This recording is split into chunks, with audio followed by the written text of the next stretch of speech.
بسم اللہ الرحمن الرحیم۔ بسم اللہ الرحمن الرحیم۔ السلام علیکم عزیز طلبہ کرام، امید آپ حضرات خیریت سے ہوں گے۔ آج ہمارا صحیح مسلم کا سبق نمبر 11 ہے، جس کا عنوان ہے مقدمہ صحیح مسلم حصے پنجم۔ سبق شروع کرنے سے پہلے خلاصہ جات کو ایک نظر دیکھ لیتے ہیں۔ گزشتہ سبق کے اندر ہم نے ان نکات کے اوپر گفتگو کی تھی۔ آج کے سبق کے اندر ہم عبارت حل لغات مختصر تشریح کے بعد چند وضاعین کا تذکرہ کریں گے، منکر الحدیث راویوں کا بیان آئے گا اور زیادت مقبولہ اور مردودہ کی امثلہ ذکر کی جائیں گی۔ تو آج کے سبق کو شروع کرتے ہیں۔ حسب عادت ہم سب سے پہلے عبارت پڑھیں گے، بسم اللہ الرحمن الرحیم۔ فعلی نحو ما ذکرنا من الوجوہ نؤلف ما سألت من الاخبار عن رسول اللہ صلی اللہ علیہ وسلم، فاما ما كان منها عن قوم هم عند اہل الحدیث متہمون او عند الاکثر منهم فلسنا نتشاغل بتخریج حدیثهم كعبد الله بن مسور ابی جعفر المدائنی وعمر بن خالد وعبد القدوس الشامی ومحمد بن سعید المسلوب وغیاث بن ابراہیم وسلیمان بن عمر ابی داود النخعی واشباہہم ممن اتہم بوضع الاحادیث وتولید الاخبار۔ حل لغات کو بھی ایک نظر دیکھ لیں، ترجمہ دیکھ لیں۔ مذکورہ بالا تفصیل کی روشنی میں ہم آپ کی درخواست کے مطابق حضور نبی کریم صلی اللہ علیہ وسلم کی احادیث کو مرتب کر رہے ہیں۔ بہرحال ایسی حدیثیں جو ایسے لوگوں سے منقول ہیں جو تمام یا اکثر محدثین کے نزدیک متہم ہیں، تو ہم ان کی حدیثوں کی تخریج میں مشغول نہیں ہوں گے، جیسے عبداللہ بن مسور، ابو جعفر مدائنی، عمر بن خالد اور عبد القدوس شامی، محمد بن سعید مسلوب، غیاث بن ابراہیم اور سلیمان بن عمر ابو داود نخعی وغیرہم، اور ان کے مشابہ جو ایسے لوگ ہیں جن پر حدیث کے گھڑنے اور حدیث وضع کرنے کا الزام ہے۔ مولانا شبیر احمد عثمانی رحمۃ اللہ علیہ نے علامہ جزائری رحمہ اللہ کے حوالے سے فرمایا ہے کہ امام مسلم طبقہ ثالثہ کی روایات کو صرف متابعت اور استشہاد کے طور پر لاتے ہیں، تاکہ طبقہ ثانیہ کے راویوں میں ضبط کا جو قصور ہے اس کی تلافی طبقہ ثالثہ کی روایات سے ہو جائے۔ اس سے ایک بہت بڑے اشکال کا جواب ہو جاتا ہے۔ اشکال یہ ہوتا تھا کہ جب امام مسلم رحمۃ اللہ علیہ طبقہ ثانیہ کی روایات بھی اپنی کتاب میں لائے ہیں تو یہ کتاب صحیح مجرد نہ رہی، کیونکہ حدیث صحیح کے راوی کا عدل تام الضبط ہونا ضروری ہے، حالانکہ طبقہ ثانیہ کے روات تام الضبط نہیں ہوتے، لہذا ان کی روایات حسن لذات ہی ہوئیں، صحیح نہ ہوئیں، کیونکہ حدیث صحیح اور حدیث حسن کے راویوں میں صرف ضبط کا فرق ہوتا ہے۔ پہلی قسم کے راوی تام الضبط ہوتے ہیں اور حسن کے راویوں میں ضبط تام نہیں ہوتا بلکہ قاصر ہوتا ہے، اور وہ جواب ایسے بنتا ہے کہ حسن لذات ہی کے طرق اگر متعدد ہوں تو وہ صحیح لغیر ہی بن جاتی ہے۔ لہذا جب امام مسلم رحمۃ اللہ علیہ طبقہ ثانیہ کی روایات لانے کے بعد متابعت اور استشہاد کے طور پر طبقہ ثالثہ کی روایات لے آتے ہیں تو تعدد طرق کی وجہ سے اس قصور کی تلافی ہو جاتی ہے جو طبقہ ثانیہ کے راویوں میں تھا، اور طبقہ ثانیہ کی روایات تعدد طرق کی وجہ سے صحیح لغیر ہی بن جاتی ہیں۔ لہذا کتاب مسلم کے الصحیح المجرد ہونے میں کوئی شبہ نہیں رہا۔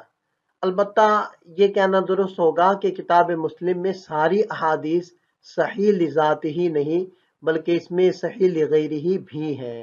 یہ بات اس کتاب کے الصحیح المجرد ہونے کے منافی نہیں ہے۔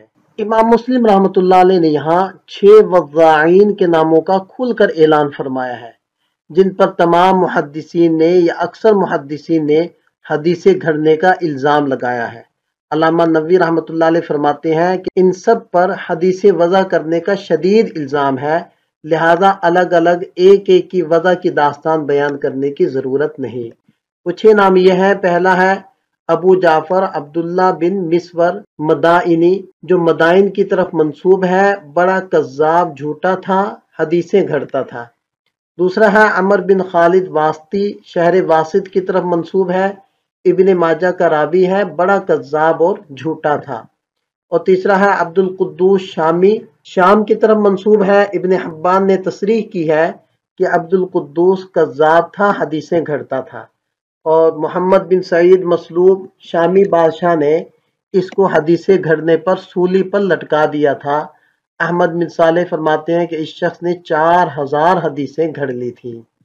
اور غیاث بن ابراہیم کوفی یہ بھی حدیثیں گھڑا کرتا تھا۔ اور سلیمان بن عمر نخعی جس کی کنیت ابو داؤد ہے، نہایت جھوٹا اور مشہور کذاب تھا۔ ابن حجر رحمۃ اللہ علیہ فرماتے ہیں کہ اصحاب جرح و تعدیل کے 30 اماموں نے اس کو واضح حدیث قرار دیا ہے۔ سابقہ صفحے کے اوپر جن وضاعین کا نام لے کر ان کا مختصر تذکرہ کیا گیا اس کا حوالہ آپ حضرات کے سامنے ہے۔ حدیث گھڑنا بہت بڑا جرم ہے، آخر ایک مسلمان اتنے بڑے جرم کی جرات کیسے کر سکتا ہے؟ تو اس کے چند اسباب اور محرکات ہیں۔ پہلا سبب یہ ہے کہ وضاعین دین اسلام کو من گھڑت احادیث کی آڑ میں جڑ سے اکھیڑنا چاہتے ہیں، گویا یہ دین اسلام کے بدترین بدبخت دشمن ہیں۔ دوسرا سبب یہ ہے کہ یہ بدبخت اپنے مسلک اور خاص مذہب کی تائید اور تحسین کے لیے حدیثیں گھڑا کرتے ہیں۔ تیسرا سبب یہ ہے کہ یہ بدبخت اپنے سیاسی مقاصد اور پارٹی بازی کی غرض سے حدیثیں گھڑتے ہیں۔ چوتھا سبب یہ ہے کہ یہ بدبخت دنیاوی اغراض و مفادات کی خاطر حدیثیں گھڑتے ہیں۔ پانچواں سبب یہ ہے کہ یہ بدبخت بادشاہوں اور امیروں کو خوش کرنے کی غرض سے حدیثیں گھڑتے ہیں۔ اور چھٹا سبب یہ ہے کہ یہ شہرت حاصل کرنے اور مقبول عام بننے کی غرض سے حدیثیں گھڑتے ہیں۔ موضوع احادیث کو پہچاننے کا طریقہ کیا ہے؟ تو پہلا طریقہ تو یہ ہے کہ خود راوی کسی وقت کسی وجہ سے اقرار کرے کہ ہاں میں نے یہ حدیث گھڑی تھی۔ دوسرا طریقہ راوی ایسی تاریخ بیان کرے جو اس کی پیدائش یا استاد کی پیدائش سے مطابقت نہ رکھتی ہو۔ تیسرا بیان کردہ حدیث کا متن کتاب اللہ یا سنت متواترہ کے بالکل مخالف ہو، قیاس اور اجماع کا بھی مخالف ہو۔ اور چوتھی بات، خود راوی کے اندر کوئی ایسا قرینہ موجود ہو جو اس کی روایت کے موضوع ہونے پر دلیل بن جائے۔ وضاعین جو احادیث گھڑتے ہیں ان کے پاس وضع کے لیے کچھ مأخذ اور مبدا اور منشا ضرور ہوتا ہے، جس سے استفادہ کر کے اس کی آڑ میں جھوٹی حدیثیں جاری کرتے ہیں۔ پہلا ماخذ یونان، ہندوستان اور عرب کے حکماء کے اقوال لے کر وضاعین ان کو نبی پاک صلی اللہ علیہ وسلم کی طرف منسوب کر دیتے ہیں۔ دوسرا ذریعہ اہل کتاب یہود و نصارہ کی حکیمانہ ناصحانہ باتوں کو آپ علیہ السلام کی طرف منسوب کرتے ہیں۔ تیسرا طریقہ اپنی طرف سے کوئی عمدہ عبارت گھڑ کر آپ علیہ السلام کی طرف منسوب کر دیتے ہیں۔ چوتھا ماخذ صحابہ کرام، تابعین اور صوفیاء کے اقوال کو نبی پاک صلی اللہ علیہ وسلم کی طرف منسوب کر دیتے ہیں۔ اور یہ جو امام مسلم رحمۃ اللہ علیہ کا ارشاد ہے کہ وَتَوْلِيدِ الْأَخْبَارِ، تولید کا معنی ہوتا ہے پیدا کرنا، تو مراد حدیثیں گھڑنا اور اخبار سازی، گویا کہ ایسے لوگوں نے من گھڑت احادیث کے کارخانے لگا رکھے ہوتے ہیں۔ آگے عبارت دیکھ لیں، وَكَذَلِكَ مَنِ الْغَالِبُ عَلَى حَدِيثِهِ الْمُنْكَرُ وَبِالْغَلَطُ أَمْسَكْنَا أَيْضًا عَنْ حَدِيثِهِمْ وعلامة المنكر في حديث المحدث إذا ما عرضت روايته للحديث على رواية غيره من أهل الحفظ والرضا خالفت روايته روايتهم أو لم تكد توافقها، فإذا كان الأغلب من حديثه كذلك كان مهجور الحديث غير مقبوله ولا مستعمله۔ فمن هذا الضرب من المحدثين عبد الله بن محرر ويحيى بن أبي أنيسة والجراح بن المنهال أبو العطوف وعباد بن كثير وحسين بن عبد الله بن زميرة وعمر بن صهبان ومن نحى نحوهم في رواية المنكر من الحديث فلسنا نعرج على حديثهم ولا نتشاغل به۔ مشکل الفاظ کے معنی دیکھ لیں پھر ترجمہ کرتے ہیں۔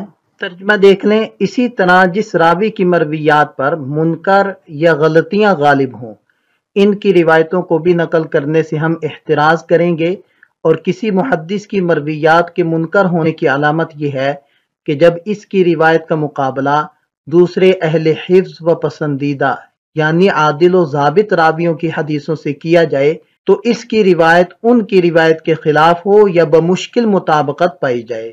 جس شخص کی روایات میں اکثر ایسی ہی روایات ہیں تو وہ راوی متروک الحدیث ہے، غیر مقبول روایہ ہے اور اس کی روایت ناقابل احتجاج ہوتی ہے۔ یعنی نہ اس کی روایت کا اعتبار ہوگا اور نہ اس سے روایت نقل کی جائے گی۔ اس قسم کے راویوں میں عبداللہ بن محرر، یحییٰ بن ابی انیسہ، جراح بن المنہال ابو العطوف، عباد بن کثیر، حسین بن عبداللہ بن زمیرہ اور عمر بن صہبان ہیں، اور وہ تمام راوی جو منکر روایتیں نقل کرنے میں ان کے نقش قدم پر چلتے ہیں۔ ہم ایسے لوگوں کی روایتوں پر نہ اعتماد کریں گے اور نہ ان کے نقل کرنے میں مشغول ہوں گے۔ منکر معروف کی ضد ہے۔ دونوں حدیثوں کا تعارف مبادیات کے اندر گزر چکا ہے۔ جدید تعریف اس طرح ہے کہ ایک ضعیف راوی روایت کرنے میں ثقات کی مخالفت کرے تو اس کی حدیث منکر کہلائے گی اور ثقات کی روایت معروف کہلائے گی۔ اور منکر کی قدیم تعریف اس طرح ہے کہ ایک ضعیف راوی اپنی روایت میں متفرد اور منفرد ہو تو اس کی روایت منکر ہوگی اور یہ خود بھی منکر الحدیث کہلائے گا۔ اس تعریف کا مطلب یہ ہوا کہ قدیم زمانے میں لفظ منکر یا حدیث منکر ضعیف جداً کے معنی میں تھا۔ وَكَذَلِكَ مَنِ الْغَالِبُ عَلَى حَدِيثِهِ الْمُنْكَرِ، اس عبارت میں راوی کے منکر الحدیث ہونے کی طرف اشارہ ہے کہ جب کوئی راوی منکر الحدیث ہو تو پھر اس کی کوئی بھی روایت قبول نہ کی جائے گی اگرچہ اس کی بعض روایات محفوظ ہی کیوں نہ ہوں۔ فَإِذَا كَانَ الْأَغْلَبُ مِنْ حَدِيثِهِ كَذَلِكَ، یعنی جس راوی کی روایت میں نکارت یعنی منکر حدیثوں کا غلبہ ہو تو وہ بھی متروک الحدیث ہوگا، یعنی اس کی روایت بھی مقبول نہیں ہوگی۔ اور جس راوی کی روایت میں نکارت یعنی منکر قلیل ہو تو وہ منکر الحدیث نہیں ہوگا، کیونکہ قلیل مخالفت سے تو کوئی بھی راوی خالی نہیں ہوگا۔ منکر الحدیث راویوں کی مثال میں امام مسلم رحمۃ اللہ علیہ نے 6 راویوں کے اسماء کا تذکرہ کیا ہے۔ اس سلائیڈ کے اندر ہم ان 6 محدثین کا تذکرہ کرتے ہیں جن کو منکر الحدیث کہا گیا ہے۔ ان میں سے پہلے ہیں عبداللہ بن محرر، یہ بڑے محدثین کے شاگردوں میں سے ہیں۔ حسن بصری اور قتادہ، زہری، نافع رحمہم اللہ یہ ان کے اساتذہ ہیں۔ ان کے بارے میں امام احمد فرماتے ہیں کہ ترک الناس حدیثا، لوگوں نے ان سے حدیث لینا چھوڑ دی۔ دوسرے محدث ہیں یحییٰ بن ابی انیسہ، ان کے بارے میں آتا ہے کہ قد اجتمعوا علی ترک حدیث ہی، کہ محدثین نے ان سے حدیث نہ لینے پر اجماع کر لیا ہے۔ اور تیسرے محدث ہیں جراح بن منہال، امام بخاری رحمۃ اللہ علیہ نے ان کو منکر الحدیث کہا ہے، اور علی بن مدینی رحمہ اللہ فرماتے تھے کہ لا یکتب حدیثہ، ان کی حدیث لکھی نہیں جائے گی۔ چوتھے ہیں جی عباد بن کثیر، یہ بنو ثقیف سے ہیں۔ ابو زرع فرماتے ہیں کہ لا تکتب حدیثہ کان شیخا صالحا وکان لا یضبط الحدیث، کہ نیک آدمی تھے لیکن حدیث کو صحیح طریقے سے محفوظ نہیں رکھ سکتے تھے۔ پانچویں ہیں جی حسین بن عبداللہ، امام مالک رحمۃ اللہ علیہ نے ان کو کذاب اور ابو حاتم رحمۃ اللہ علیہ نے ان کو متروک الحدیث کہا ہے۔ اور چھٹے نمبر پر ہے عمر بن صہبان، امام نبوی رحمہ اللہ فرماتے ہیں کہ ان کے متروک الحدیث ہونے پر سب کا اتفاق ہے۔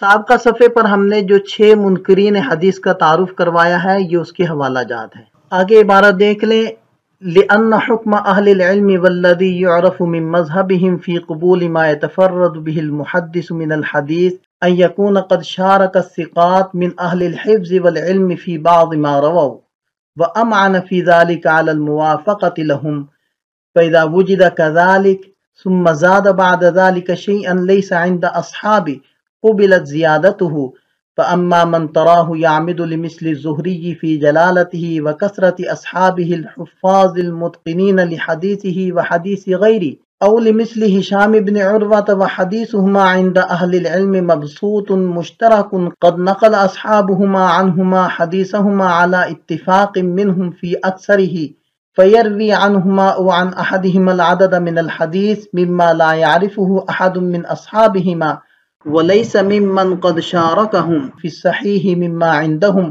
فغير جائز قبول حديث هذا الضرب من الناس، والله أعلم۔